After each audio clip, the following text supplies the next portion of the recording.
এক দেশে এক রাজা ছিলেন। তিনি সুন্দর সুন্দর পোশাক পরতে খুবই পছন্দ করতেন। তিনি একবার ঘোষণা দিয়ে বসলেন, আমার জন্য যে সবচেয়ে সুন্দর পোশাক তৈরি করে দিতে পারবে তাকে আমি পুরস্কৃত করব।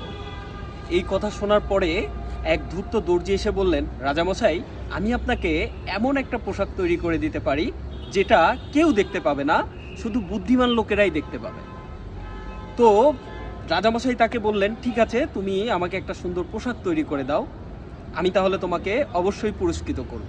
এরপর পোশাক তৈরি শুরু হলো। একদিন সে সেই পোশাক বানিয়ে রাজামশাইয়ের কাছে নিয়ে আসলেন।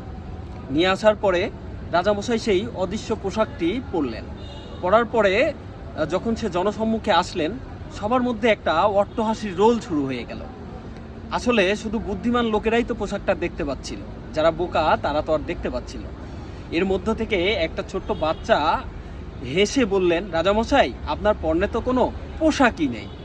সবাই হেসে উঠলো। আসলে সবাই তখন বুঝতে পারলো রাজামশাইয়ের ভয়ে কেউ সত্যটা বলার সাহস পায়নি, শুধু ওই ছোট বাচ্চাটাই সত্য কথাটা বলার সাহস পেয়েছিল।